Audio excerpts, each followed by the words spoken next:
Chapter 14.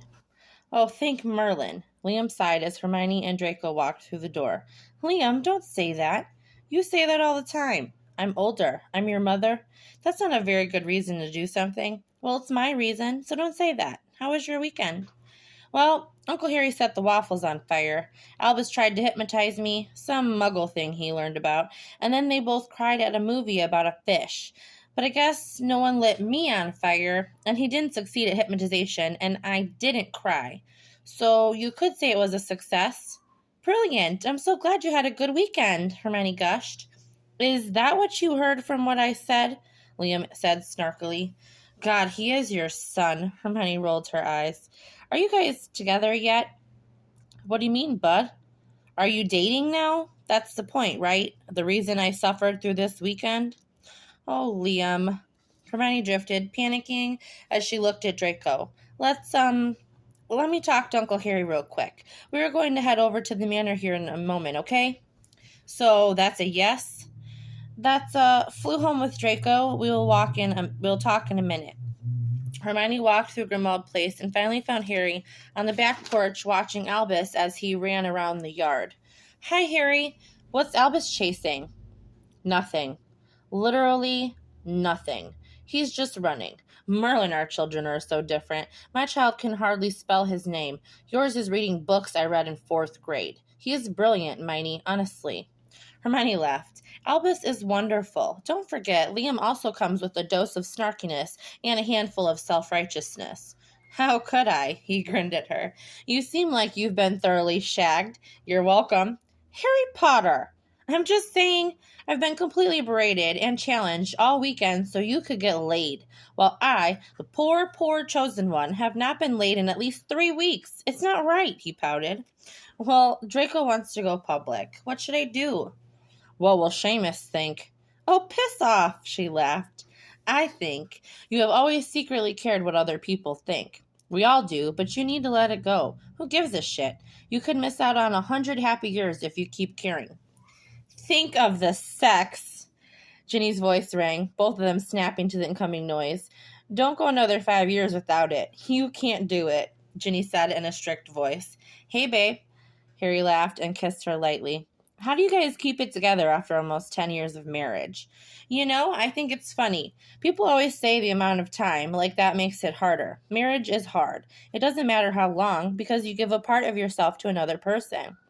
There are different challenges, but it's hard at every stage. You find someone worth the hardships, someone you can fight the fights with, Ginny said, looking lovingly at Harry. It's a choice. It's not destiny. It's not fate, Harry added.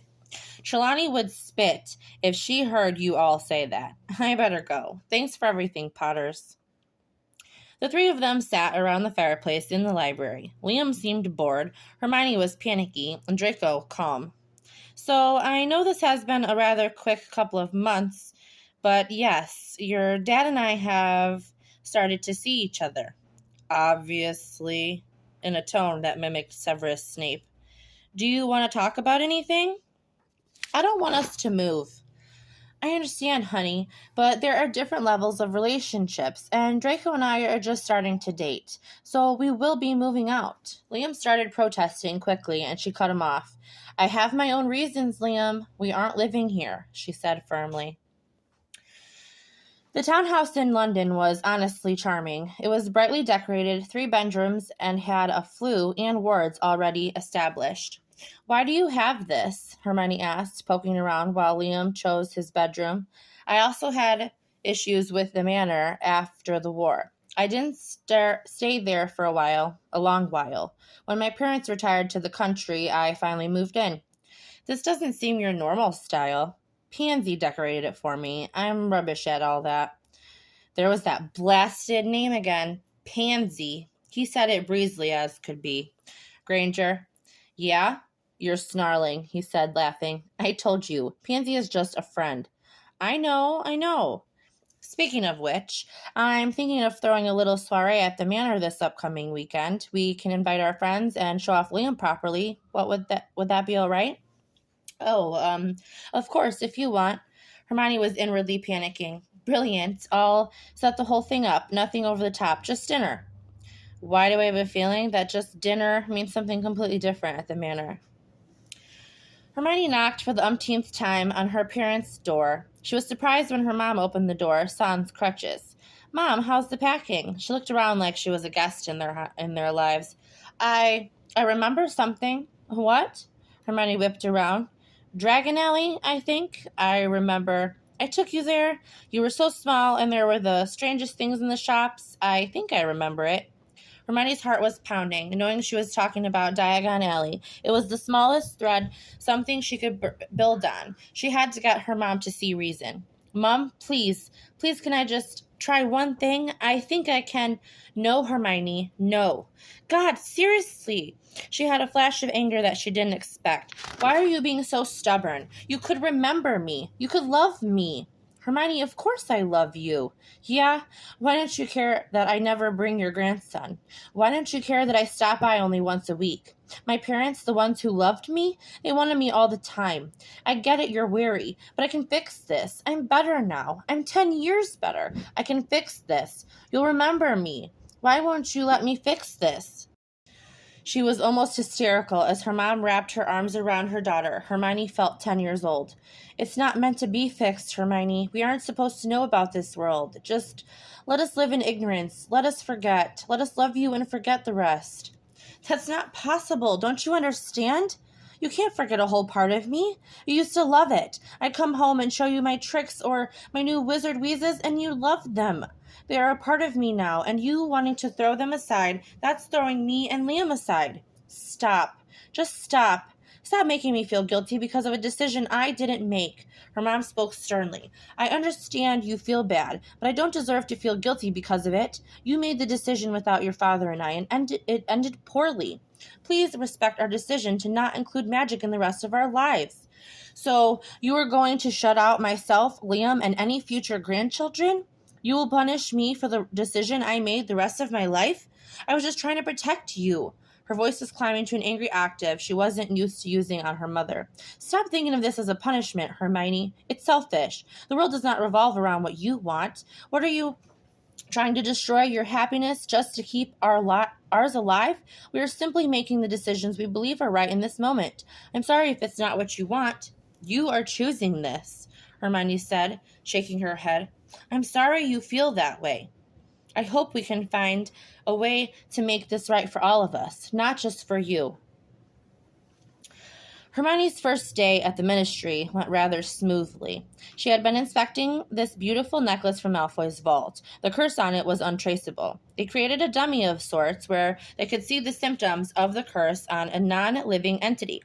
This necklace in particular would turn the wearer catatonic to the point of drooling. They couldn't figure out how to lift the damn thing, and she was pulling her hair out thinking about it. They still had dozens of dark artifacts to sift through, and this one in particular was giving her a migraine. She placed it back in the velvet box and put it in her desk. She would revisit it later. Colloportus. She locked the drawer. Granger, Draco greeted her brightly. She turned smiling, but her face fell slightly when she saw that he was accompanied by Blaise Zabini. She still wasn't sure that he hadn't been the one to sell their story to Rita Skeeter. Hello, what are you two doing here? She asked, had meant it to sound breezy, but it came out accusatory. Draco didn't notice. Blaise was just meeting me for lunch, and I need to talk to Potter about the remaining items. Seems we are finishing up. I won't have much to do around here at that point. Did you give any more thought to the minister's offer? Oh, not really. Haven't quite decided. She didn't like discussing this in front of Blaise. He was eerily quiet and was watching her closely. His skin and hair were so dark that it was a striking contrast next to Draco. His eyes were almost a honey color. They made her feel unsettled as he studied her face. Great. I'll see you tonight? He asked, smiling, taking a few steps backward. Of course. She couldn't stop feeling like Blaise's eyes were burning holes in her skin. She officially didn't like him. Nice to see you, Granger. Blaise nodded and followed after Draco. Draco, I thought you said dinner. Narcissa and Draco whipped around at the sound of Hermione's agitated hissing. Oh, shit, Hermione. Miss Granger, how lovely to see you again, Narcissa said sweetly. What is going on? This hardly looks like dinner. Hermione ignored his mother. Hermione looked around the ballroom, and there were tons of charmed dishes rotating the room, with lavish fabrics hanging from the windows and candles hovering just overhead. Well, Mother seemed to think that this was a more appropriate way to introduce Liam to our family. Oh, Mother thought so? Can I talk to you for a minute, Draco? Hermione asked with gritted teeth. When they were out of earshot and a muffliato had been placed, she turned to face him. What were you thinking? Don't be rude, Hermione. My mother went through a lot of effort to put this together in such late notice. Why didn't you tell me? Well, it's not your party. He's my son. You're going to be parading him around as a show horse for your pure-blood friends, and you can't even let me know what the plan is? He's our son, Granger. Do you run everything by me? I heard you planning his birthday party, talking to Ginny. You didn't even consider that you should tell me about that? So what, this is you getting even? It's me planning a party with my mother, who is excited about her only grandson. She wants her friends to meet him, and I don't see a problem with that. They can't help their blood status any more than you can. Why are you being so difficult? Me?